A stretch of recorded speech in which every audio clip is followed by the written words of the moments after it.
Hey everyone, welcome back to my channel. My name is Priya and you're watching Kingdom Coding. आज की जो ये video मैं बनाने जा रही हूँ वो हमारी C++ ट्यूटोरियल सीरीज की पहली वीडियो होने वाली है।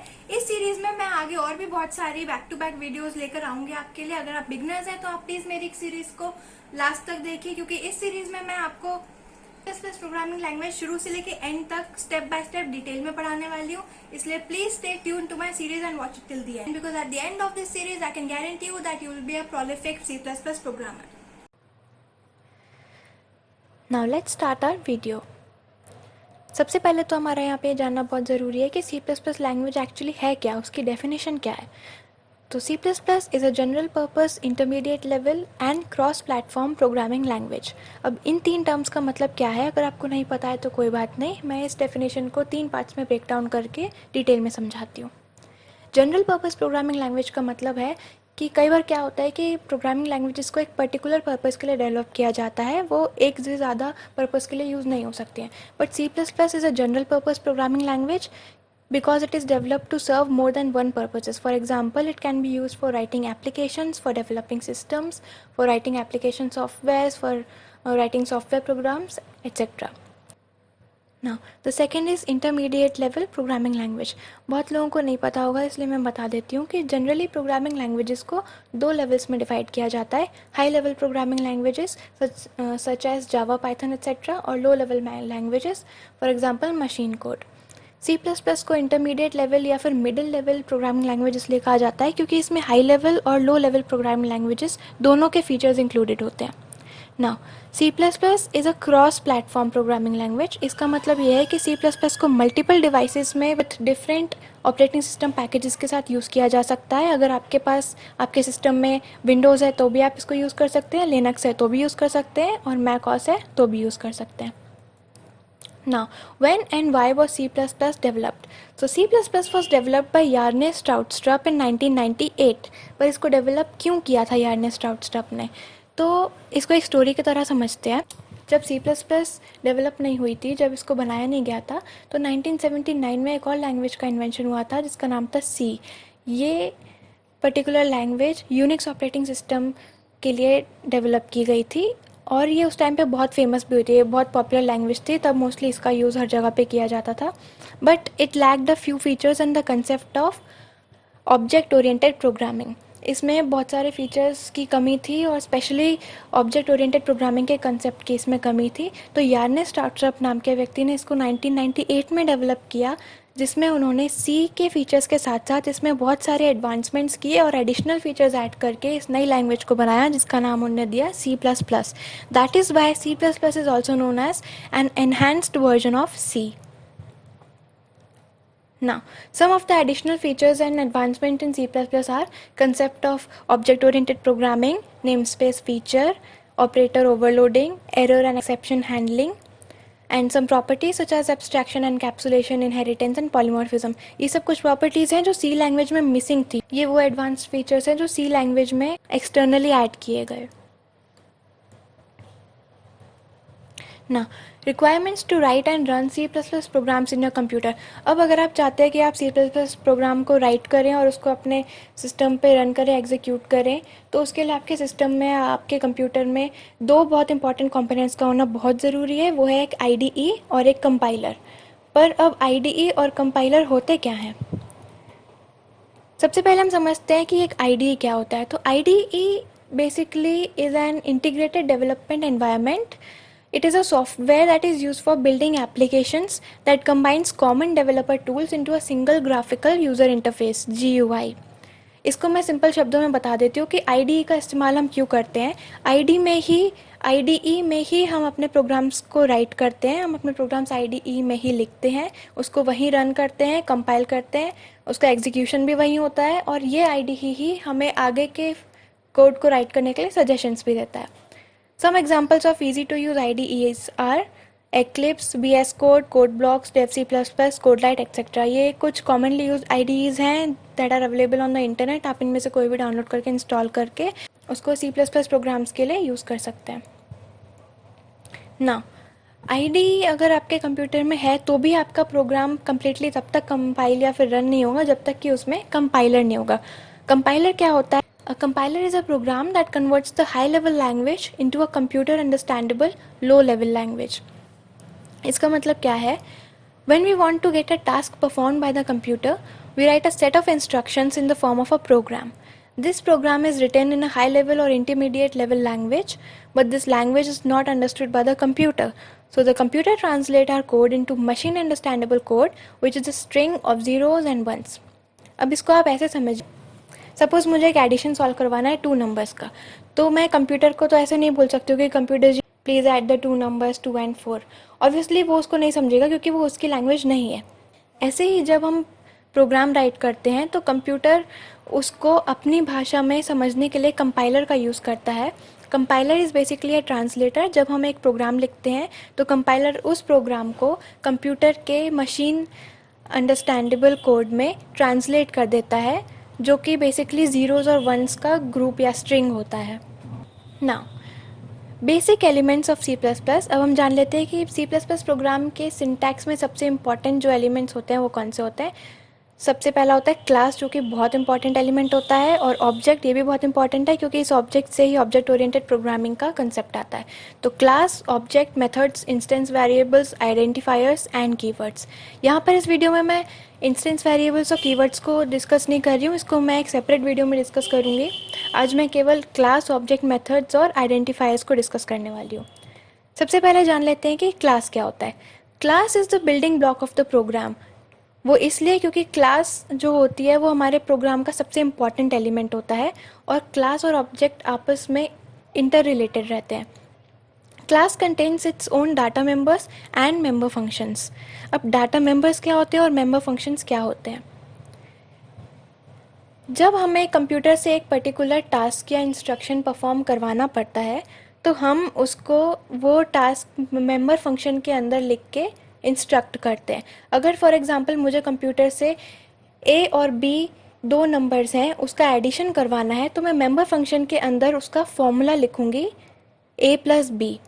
मेंबर फंक्शन के अंदर हम बेसिकली फंक्शनैलिटी लिखते हैं जो हमको परफॉर्म करानी होती है. और डाटा मेंबर्स क्या होते हैं? जिस मेंबर्स के ऊपर मैं वो फंक्शन परफॉर्म करवा रही हूँ मेंबर फंक्शन के अंदर. फॉर एग्जांपल अगर मैं a+b फॉर्मूला यहाँ डाल रही हूँ मेंबर फंक्शन में, तो उसमें से जो a है और जो b है वो कहलाएंगे डाटा मेंबर्स. इंडिविजुअल एलिमेंट्स जिनके ऊपर फंक्शन परफॉर्म हो रहा है उनको कहते हैं डाटा मेंबर्स. एक्सेस स्पेसिफायर का मतलब क्या है? अगर हम डाटा मेंबर्स के ऊपर क्लास के अंदर यहाँ पे एक्सेस स्पेसिफायर यानी कि पब्लिक, प्राइवेट या प्रोटेक्टेड में से कुछ यूज़ करते हैं, तो ये इन डाटा मेंबर्स की इस क्लास के अंदर एक्सेसिबिलिटी को बताता है. अगर मैं यहाँ पर पब्लिक यूज़ करती हूँ तो इसका मतलब ये है कि हम इन एलिमेंट्स को या फिर इन मेंबर्स को इस क्लास के बाहर से भी एक्सेस कर सकते हैं. अगर मैं यहाँ पे प्राइवेट यूज़ करती हूँ तो इसका मतलब ये है कि मैं इन मेंबर्स को केवल इस क्लास के अंदर ही एक्सेस कर पाऊँगी. अगर मैं प्रोटेक्टेड यूज़ करती हूँ एक्सेस स्पेसिफायर की जगह पे, तो इसका मतलब ये है कि मैं इन मेंबर्स को इस क्लास की सब क्लासेस में भी या फिर डिराइव्ड क्लासेस में भी एक्सेस कर सकती हूँ. अब यहाँ पर आप देखिए ये क्लास का स्ट्रक्चर है, जो मैंने ब्लैक से लिखा हुआ है सेमीकोलन्स, और ये जो मैंने कर्ली ब्रेसेस लगाए हैं यहाँ पर, ये क्लास का सिंटैक्स है या क्लास का स्ट्रक्चर है. जो मैंने रेड में ये चीज़ें लिखी हैं यहाँ पर, ये बेसिकली इन चीज़ों का नाम है. लेकिन हम इस जगह पर फॉर एग्जांपल यहाँ हमने क्लास नेम लिखा है, तो क्लास तो हमें ऐसे ही लिखना पड़ेगा प्रोग्राम में, बट जब हम क्लास नेम लिखेंगे तो इसको हम अपने वर्ड्स में भी लिख सकते हैं. मैं यहाँ पे अपना भी नाम लिख सकती हूँ प्रिया, यहाँ पे मैं ABCD लिख सकती हूँ, मैं XYZ, कुछ भी हम इसको अपने मन के अकॉर्डिंग नाम दे सकते हैं. एक्सेस स्पेसिफायर भी चेंजेबल होता है. यहाँ पे पब्लिक, प्राइवेट, प्रोटेक्ट में से कुछ एक यूज़ करते हैं. डाटा मेंबर्स भी मॉडिफाइबल होते हैं. हम यहाँ पे कुछ भी यूज़ कर सकते हैं, XYZ ले सकते हैं अगर हमें 3 वेरिएबल्स लेना है तो, या फिर हम A और B ले सकते हैं, या फिर और भी कुछ ले सकते हैं. मेंबर फंक्शंस में भी हम इसको as per are need transform कर सकते हैं. नाउ अब हम जानते हैं कि ऑब्जेक्ट क्या होता है. Object is an instance of a class. जैसे कि मैंने पहले बताया कि ऑब्जेक्ट और क्लास आपस में इंटर रिलेटेड होते हैं. वो क्यों होते हैं वो मैं आपको अभी नीचे बताने वाली हूँ. पहले जान लेते हैं कि फिजिकल वर्ल्ड में ऑब्जेक्ट हम किसे कहते हैं. Entities that have specific properties और कैरेक्टरिस्टिक्स. हमारे आसपास जो भी चीज़ फिजिकली प्रेजेंट है, जो फिजिकली एग्जिस्ट कर रही है, फॉर एग्जांपल एक पेन, एक टेबल, एक चेयर, ये सारी जो भी चीज़ें हैं इंक्लूडिंग हम as humans, we all are also objects. और ये चीज़ें और हम एक ऑब्जेक्ट क्यों हैं? क्योंकि हमारी एक स्पेसिफिक कैरेक्टरिस्टिक्स होती है, हमारी पर्टिकुलर प्रॉपर्टीज़ होती है। यहाँ पे हम एक एग्जांपल ले रहे हैं कार्स का।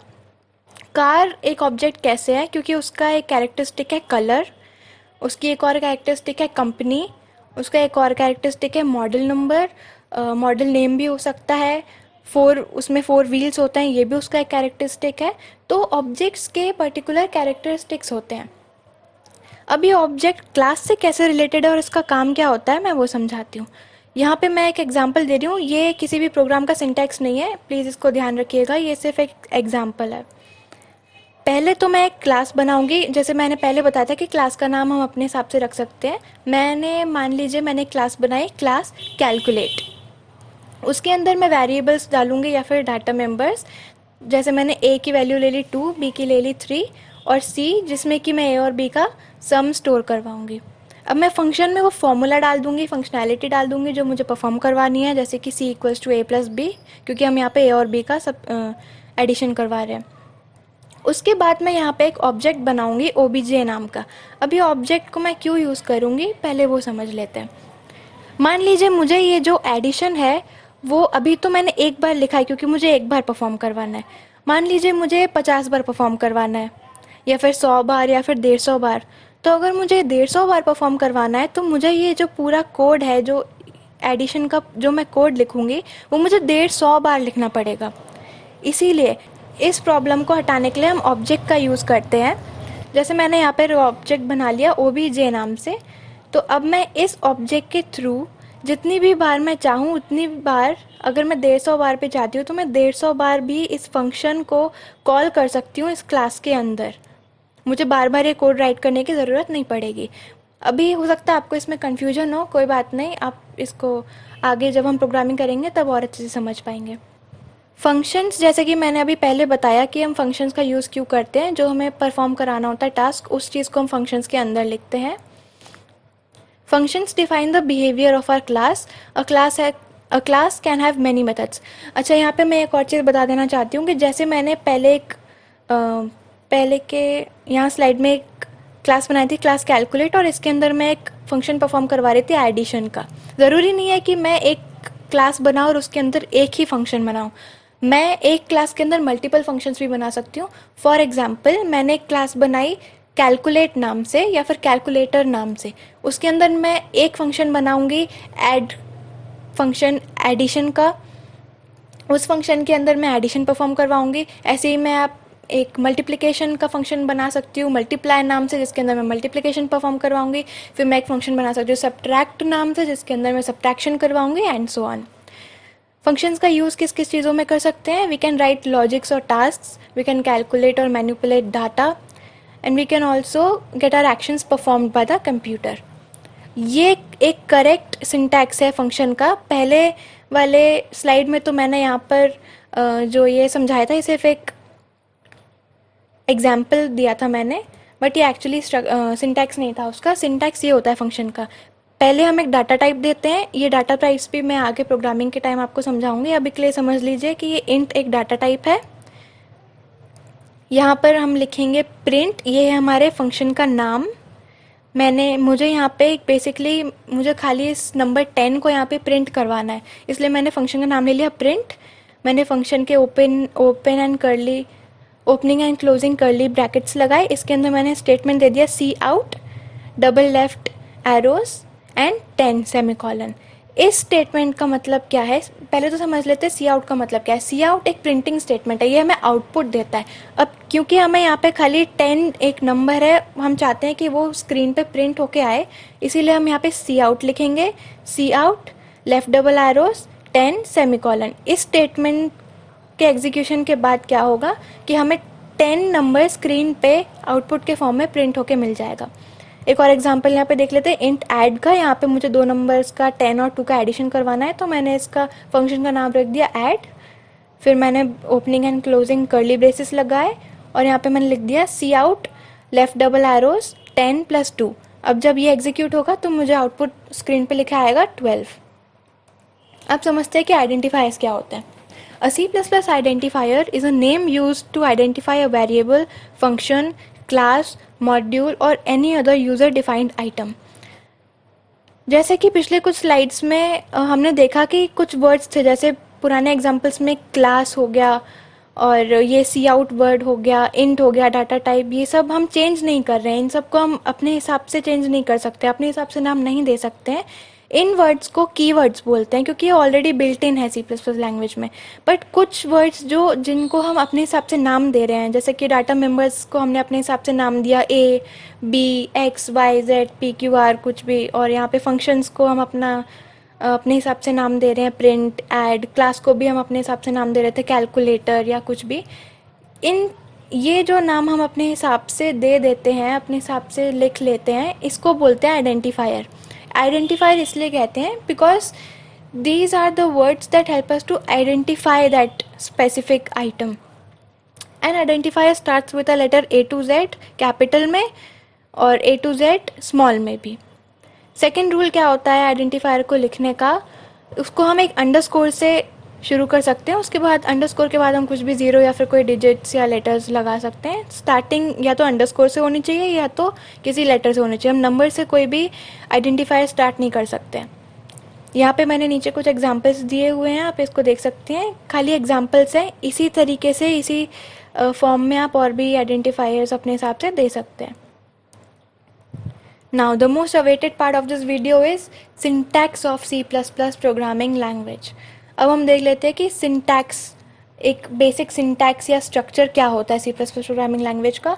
सबसे पहले हम यहाँ पे देखते हैं, ये मैंने एक बहुत सिंपल सा यहाँ पे प्रोग्राम लिख रखा है। इस प्रोग्राम के थ्रू मैं स्क्रीन पे हेलो वर्ल्ड प्रिंट करा रही हूँ। जस्ट सिर्फ सिंपल सा प्रोग्राम है, केवल ये प्रोग्राम के एग्जीक्यूशन के बाद मुझे स्क्रीन में आउटपुट लिखा मिलेगा हेलो वर्ल्ड। देख लेते हैं यहाँ पे क्या है। यहाँ पे पहले हम आईओस्ट्रीम नाम की एक लाइब्रेरी को इंपोर्ट कर रहे हैं, इसको हम अपने प्रोग्राम में इंक्लूड कर रहे हैं using name space std int main. ये मैंने मेन फंक्शन बनाया, प्रिंटिंग स्टेटमेंट दे दिया, स्ट्रिंग कोट्स डबल कोट्स के अंदर मैंने एक स्ट्रिंग लिखी अपनी हेलो वर्ल्ड जिसको हमें प्रिंट कराना है, और रिटर्न 0 ब्रैकेट। अब अगर आपको ये समझ में नहीं आया तो कोई बात नहीं, मैं इसको पार्ट्स में ब्रेक करके आपको इसकी वर्किंग समझाती हूँ। पहले देख लेते हैं हैश इंक्लूड आईओस्ट्रीम क्यों हमने लिखी और इसका मतलब क्या है। आईओस्ट्रीम नाम की एक प्री एग्जिस्टिंग हेडर फाइल है। C++ प्रोग्रामिंग लैंग्वेज के पैकेज में बहुत सारी इनबिल्ट लाइब्रेरीज होती हैं जिनके अंदर बहुत सारे फंक्शंस होते हैं। क्योंकि हमें अपने प्रोग्राम में सी आउट, सी इन और भी इनपुट एंड आउटपुट फंक्शंस का यूज़ करना है, तो हम इस आईओस्ट्रीम लाइब्रेरी को, इस हेडर फाइल को अपने प्रोग्राम में इंक्लूड कर रहे हैं, उसको बुला रहे हैं। नेक्स्ट लाइन में हम लिख रहे हैं यहाँ पे यूजिंग नेम स्पेस std। इसका मतलब है that we can use names for objects and variables from the standard library. अगर आपको इसका मतलब अभी समझ में नहीं आया तो कोई बात नहीं, आप धीरे धीरे जब प्रोग्रामिंग करने लग जाएंगे तो आप इसके यूज्ड हो जाएंगे। अभी इसको ज़्यादा एक्स्ट्रा समझने की ज़रूरत नहीं है, अभी आप केवल इसको याद रख लीजिए कि ये आपको इंक्लूड वाली लाइन के बाद लिखना ही लिखना है। नाउ अब मैं यहाँ पर अपना एक फंक्शन बना रही हूँ जो कि आप बहुत देर से तो देख ही रहे होंगे। मैंने इसका डाटा टाइप दिया इंट यानी कि इंटीजर, फंक्शन का नाम मेन। ये जो मेन फंक्शन होता है इसको मैं चेंज नहीं कर सकती हूँ। मेन फंक्शन हमें हर क्लास के अंदर देना इसलिए ज़रूरी होता है, हर प्रोग्राम के अंदर देना इसलिए ज़रूरी होता है क्योंकि डेटा टाइप के बाद जब आप मेन नाम का एक फंक्शन बनाएंगे उसी फंक्शन से आपके प्रोग्राम का एग्जीक्यूशन स्टार्ट होगा। Main function execution begins from the main function. ये फंक्शन का सिंटैक्स तो सेम रहेगा, opening and closing curly braces, और इसके अंदर मुझे हेलो वर्ल्ड प्रिंट कराना है तो मैंने स्टेटमेंट दे दिया, printing statement cout left double arrows hello world with an exclamation mark और एक सेमीकोलन। अब आप यहाँ पे नोटिस कर रहे होंगे कि मैंने डबल कोट्स क्यों लगाया है। मैंने यहाँ पे डबल कोट्स इसलिए लगाया है क्योंकि जो हेलो वर्ल्ड है ये डिजिट्स नहीं है, ये नंबर्स नहीं है। अगर ये केवल 0 से 9 तक के कोई डिजिट्स या नंबर्स होते तो मैं बिना डबल कोट्स के इसको यहाँ पे लिखती, बट मैंने यहाँ डबल कोट्स इसलिए लगाया है क्योंकि ये एक कलेक्शन ऑफ कैरेक्टर्स है। कैरेक्टर्स यानी कि कलेक्शन ऑफ लेटर्स है, और यहाँ पे एक ये वाला कैरेक्टर भी है, एक्सक्लेमेशन मार्क भी है, और भी बहुत सारे कैरेक्टर्स होते हैं जैसे डॉलर साइन होता है, परसेंट साइन होता है, हैशटैग होता है, स्टार का साइन, ये सब कैरेक्टर्स में आते हैं, और A to Z लेटर्स तो आप जानते ही हैं।